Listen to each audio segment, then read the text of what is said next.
안녕하세요. 좋은 날입니다. 오늘이 벌써 금요일입니다. 말씀 묵상한 지도 2주가 지났네요. 그렇죠? 2주가 지났네요. 참 시간이 빨리 지나갑니다. 하지만 이런 시간 속에서도 항상 하나님의 은혜를 누리며 지내기를 소망하고 또 축복합니다. 자, 사무엘상 12장 가도록 하겠습니다. 이제 사울이 이스라엘의 첫 번째 왕이 되었습니다. 이는 이스라엘의 새로운 시대의 시작을 말하죠. 왜냐하면 이제 사사시대에서 왕정시대로 바뀌기 때문입니다. 오늘은 공식적인 사무엘의 마지막 날입니다. 물론 뒤에 다시 등장하기는 하죠. 그렇다면 사무엘은 마지막으로 이스라엘 백성들에게 무슨 말을 할까요? 당연히 축복을 말해야겠죠. 그러나 사무엘은 축복을 말하지 않았습니다. 오히려 이해할 수 없는 말을 했고 또 이스라엘을 책망했습니다. 왜 그랬을까요? 1절부터 3절까지 보면 사무엘은 나는 정직하게 이스라엘 다스렸다라고 말합니다. 사무엘은 하나님의 사람이니 당연히 그랬겠죠? 그리고 작은 잘못 정도에 넘어갈 수 있지 않습니까? 하지만 이 말은 그런 뜻이 아닙니다. 사무엘상 8장을 보시면 이스라엘 백성들은 사무엘에게 사람 왕을 요구했습니다. 그때 사무엘은 그 백성들에게 왕을 요구한 백성들에게 왕의 제도를 설명해 줍니다. 즉 사무엘이 말한 1절부터 3절은 사람 왕이 하는 일을 말하는 것이지요. 즉 왕이 되면 그 왕이 백성에게 무슨 일을 할 것인가를 오늘 본문 1절부터 3절까지로 설명을 하고 있는 것입니다. 그래서 사무엘상 8장과 오늘 본문 1절과 3절을 비교해 보면 왕이 이런 일을 하는구나 라고 사무엘이 설명한 것을 알 수가 있습니다. 즉 사람 왕은 백성들의 것을 빼앗아갑니다. 그렇죠? 그러면 왕이신 하나님은 어떠하셨을까요? 왕이신 하나님은 무엇을 빼앗아 가셨을까요? 사무엘이 이스라엘을 다스렸을 때는 하나님이 왕이셨습니다. 그 왕이신 하나님이 이스라엘을 다스렸을 때 하셨던 일들이 바로 오늘 본문 6절부터 13절까지 나와 있습니다. 하나님은 이스라엘에게 주셨습니다. 구원해 주셨습니다. 약속의 땅으로 인도해 주셨습니다. 약속의 땅을 차지할 수 있게 해 주셨습니다. 하나님은 이스라엘의 왕으로서 이스라엘에게 많은 은혜를 주셨습니다. 이스라엘은 하나님께 갚을 수 없는 은혜를 받았죠. 입었습니다. 그러나 그들은 하나님을 왕으로 모시기 싫어했습니다. 그들은 이방인과 똑같이 되기를 원했습니다. 주시는 왕 하나님을 버리고 빼앗아가는 왕 사람을 원했습니다. 이것이 바로 이스라엘의 죄이죠.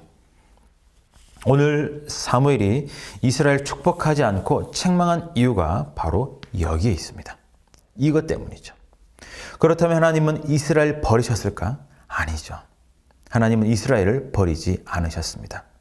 하나님은 신명기 17장 14절부터 20절까지 말씀을 통해서 이스라엘의 왕에 대한 말씀을 이미 주셨습니다. 하나님은 이스라엘 왕이 되면 하나님은 이스라엘의 누군가가 왕이 되면 3가지를 하면 안 된다라고 말씀하셨습니다. 첫 번째는 병마, 말을 많이 가져서는 안 됩니다. 두 번째는 아내를 많이 두어서는 안 됩니다. 마지막 3번째로서는 자신을 위해 은금을 많이 쌓아두면 안 됩니다. 이 3가지를 가장 크게 어긴 왕은 누구일까요? 놀랍게도 바로 솔로몬입니다. 이 솔로몬에 대해서는 나중에 기회가 되면 한 번 더 나누도록 하겠습니다. 그러면 이스라엘 왕이 해야 할 일은 무엇일까요? 왕이 해야 할 일 굉장히 많죠. 하지만 성경은 딱 한 가지를 우리에게 말씀하고 있습니다. 신명기 17장 18절 19절 제가 3번역으로 한번 읽어보겠습니다. 왕 위에 오른 사람은 레위 사람 제사장 앞에 보관되어 있는 이 율법책을 두루마리에 옮겨 적어 평생 자기 앞에 두고 읽으면서 자기를 택하신 주 하나님 경외하기를 배우며 이 율법의 모든 말씀과 규례를 성심껏 어김없이 지켜야 합니다. 이스라엘의 왕은 말씀을 손으로 적어야 합니다. 말씀 공부를 해야죠. 말씀에 순종해야 합니다.